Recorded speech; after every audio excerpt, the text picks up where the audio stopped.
한때 K푸드의 성지, 한국 여행의 필수 코스였던 광장시장. 고소한 빈대떡 굽는 냄새에 주문한 음식보다 더 얹어주시던 상인들의 넉넉한 인심까지. 광장시장은 외국인에게는 한국인의 정을, 한국인에겐 추억의 맛을 떠올리게 하는 공간이었죠. 언제 가더라도 광장시장은 늘 가득한 인파로 인해 발 디딜 틈이 없을 정도였는데요. 그런데 이렇게 K푸드 성지로 발 디딜 틈 없이 관광객들이 몰리던 이 광장시장이 최근 큰 논란에 휩싸였습니다. K푸드 성지가 아니라 K바가지 장소라는 오명이 붙었죠. 우리나라가 K 콘텐츠로 신뢰를 쌓았는데 광장시장에서 그 이미지가 다 무너지는 게 아니냐는 얘기까지 나오고 있는데요. 바가지와 불친절로 또다시 논란의 중심에 선 광장시장. 도대체 무슨 일이 있었던 건지 지금부터 자세하게 알아볼게요.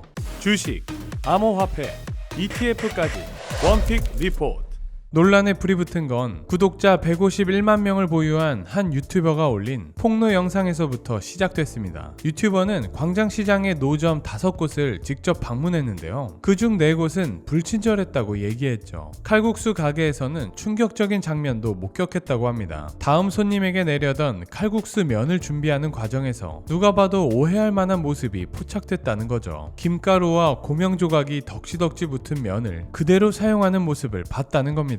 그리고 논란의 핵심이 된 사건은 바로 순댓집에서 벌어졌는데요. 메뉴판에는 분명 순대가 8,000원이라고 쓰여 있는데 계산을 하려 하자 상인은 10,000원을 요구했습니다. 유튜버가 이유를 묻자 돌아온 대답은 내가 고기랑 섞었잖아 라는 황당한 말이었죠. 고기랑 섞어달라 한 적도 없고 애초에 고기랑 섞으면 가격이 올라간다는 걸 알려준 적도 없는데 말이에요. 주문하지도 않은 메뉴를 임의로 추가하고 그걸로 가격을 올리는 방식은 전형적인 강매였습니다.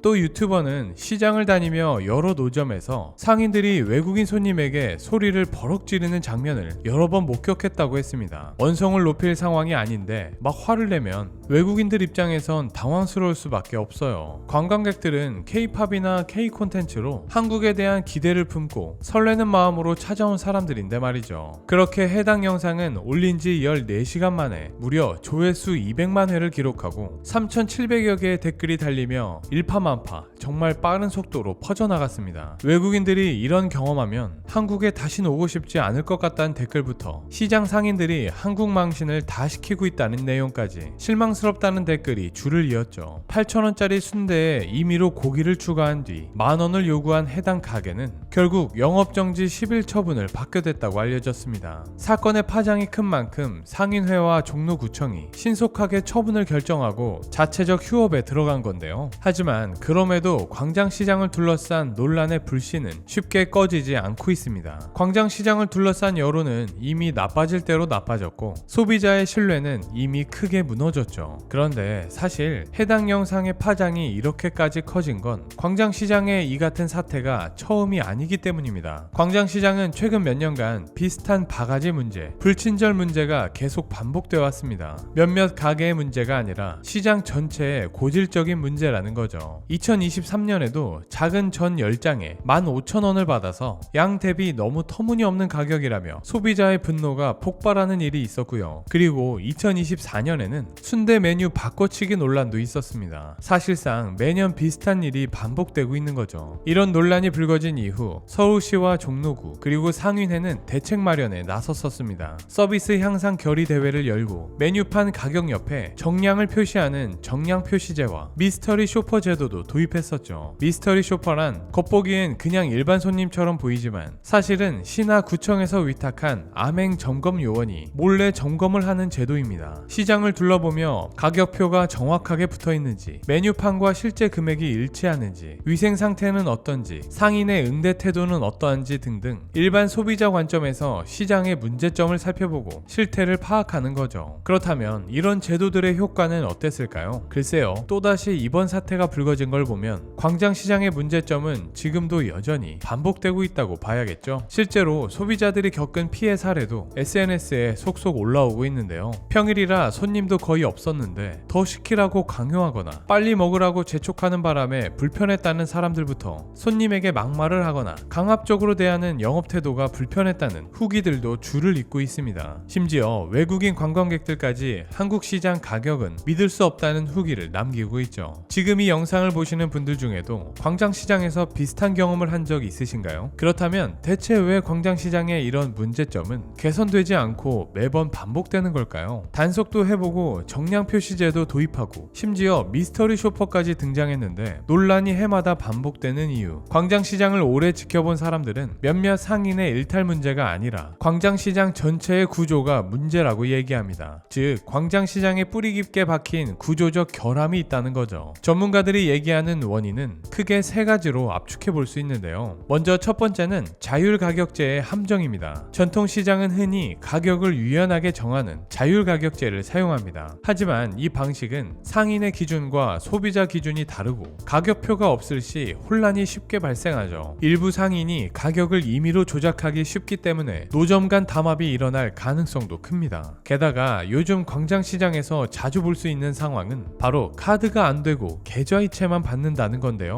요즘같이 카드 단말기 도입이 많아진 상황에서 이렇게 현금이체만 가능한 건 단순히 불편한 걸 넘어서 여러 문제로 이어집니다. 일단 가격의 투명성이 떨어지고요. 세금 회피 의혹도 커지죠. 이뿐만 아니라 광장시장 상인들조차 시장의 문제점으로 지목하는 게 한 가지 있는데요. 바로 비등록 노점입니다. 정식 점포들은 규정을 다 지키고 있는데 비등록 노점이 문제를 일으켜 시장의 전체 이미지를 망가뜨린다며 일부 상인들은 억울함을 토로하기도 하죠. 비등록 노점은 세금 신고도 하지 않고 위생점검 대상도 아니고요. 당연히 카드 단말기 의무도 없습니다. 즉 행정의 관리 바깥에 존재하는 영역인 거죠. 이런 비등록 노점들은 언제든 이동이 가능해 단속을 하면 사라졌다가 금세 다시 생겨납니다. 단속이 제대로 작동하지 않는 거예요. 여기에 더해서 관리 주체가 애매하다는 점도 문제입니다. 건물 안 상점은 구청이 관리하지만 길거리 노점은 도로 점용 허가라 관할이 다르기 때문입니다. 이렇듯 비등록 노점은 규제의 사각지대에 놓여 있는데요. 이런 문제들뿐 아니라 또 한편으론 광장시장 상인들이 신뢰보다는 일시적이고 단발적인 이익에만 집착하도록 만드는 또 다른 구조적 원인도 있다는 지적도 제기됩니다. 바로 높은 임대료 문제죠. 전통시장이라 임대료가 낮을 것 같지만 광장시장은 다른 전통시장에 비해 임대료가 3배 이상 비싸다거나 많게는 월 1,000만 원에 육박하는 곳도 있습니다. 그렇다 보니 상인들은 당연히 손님 한 명당 최대한의 이익을 뽑아내기 위해 혈안이 되고 음식의 양을 줄이거나 질을 낮추고 한번 다녀가고 말 외국인에게는 더 비싸게 받는 방식을 선택한다는 거예요. 즉 장기적 신뢰보다는 단타 영업 위주가 될 수밖에 없다는 겁니다. 이런 모든 구조적 문제들이 누적된 결과 광장시장은 매년 똑같은 문제를 반복하고 있다는 거죠. 사실 생각해보면 대형마트들이 많이 생겨났다고 하지만